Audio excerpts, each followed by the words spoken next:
خواب میں دیکھا ہے کہ میرا سب کچھ ختم ہو گیا ہے، مال، دولت، گاڑی، گھر اور جو بھی تھا ان کے پاس وہ سب کچھ ختم ہو گیا اور وہ سڑک پہ آ گئے اور پھر ان کی آنکھ کھل گئی ہے۔ انسان اگر خواب میں یہ دیکھے کہ اس کا مال، اس کا گھر بار سب کچھ ختم ہو گیا ہے جی، تو سب سے پہلے وہ اپنے عبادات کی طرف نظر دوڑائے، کیونکہ نبی کریم صلی اللہ علیہ وسلم نے فرمایا کہ جس شخص کی عصر کی نماز رہ گئی اور اس نے ضائع کر دی بلا عذر کے، تو اس کا گھر بار سب کچھ گویا کہ تباہ ہو گیا۔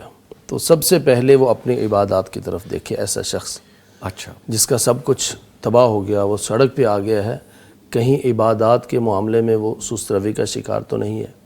یہ ہو نہیں سکتا کہ ہم اللہ کے باغی ہو جائیں، اللہ کے نافرمان ہو جائیں، پھر اللہ تعالی ہمیں جھنجھوڑے نہیں، یا اس طرح کے معاملہ۔ جب رسول اکرم صلی اللہ علیہ وسلم نے فرما دیا کہ جس کی نماز عصر رہ گئی، گویا کہ اس کا گھر بار سب کچھ ختم ہو گیا، وہ سڑک پہ آ گیا، تو سب سے پہلی جنہوں نے یہ دیکھا ہے وہ اپنی عبادات کے معاملے کو چیک کریں۔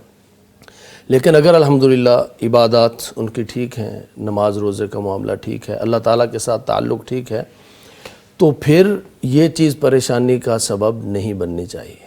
یہ چیز انشاءاللہ ان کے لیے بہتر ہے۔ وہ کیسے؟ کہ یہ جو اولاد ہے، یہ جو مال ہے، یا یہ چیزیں قرآن پاک نے ان کو فتنہ قرار دیا ہے، تو اگر یہ چیزیں اس سے چھن رہی ہیں وقتی طور پر، تو یہ کسی آزمائش اور فتنے کا خاتمہ ہو رہا ہے۔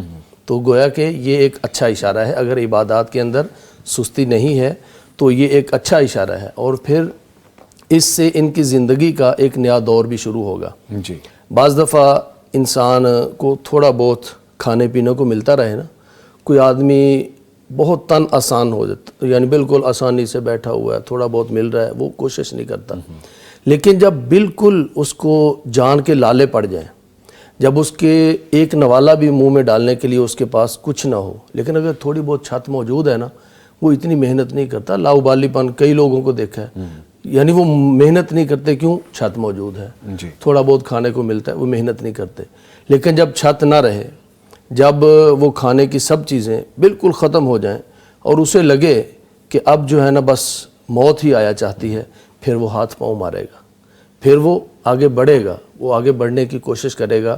پھر جو محنت کے بعد اس کی زندگی کا نیا دور شروع ہوگا، انشاءاللہ اس میں برکت بھی ہوگی۔ تو ان کی زندگی میں کوئی نیا دور شروع ہونے والا ہے، انشاءاللہ فتنے کا خاتمہ ہونے والا ہے۔ لیکن سب سے پہلی چیز، اگر عبادات کے اندر سستی نہیں ہے، اگر عبادات میں سستی ہے، تو یہ اس بات کی طرف اشارہ ہے کہ اپنے اللہ تعالیٰ کے ساتھ تعلق مضبوط بنائیں، ورنہ یہ چیزیں جو ہے نا وہ خسارے کے یعنی اندر جو لے آپ نے فرمایا سب سے پہلی بات یہ ہے کہ اپنے دین کو دیکھیں جی، کہ کہاں پہ کھڑے ہیں۔ کہاں پہ کھڑے ہیں۔ اگر وہاں پہ کوتاہی ہے تو پھر تو معاملہ غلط ہے، بالکل اس کو ٹھیک کریں، اور اگر وہ ماشاءاللہ ٹھیک ہے تو پھر پریشان ہونے کی پھر ضرورت پریشان ہونے کی بات نہیں ہے۔ انشاءاللہ آگے بڑھنے کی طرف اور زندگی کا نیا دور شروع ہونے کی طرف اور کسی آزمائش اور فتنے کے خاتمے کی طرف اشارہ ہے انشاءاللہ۔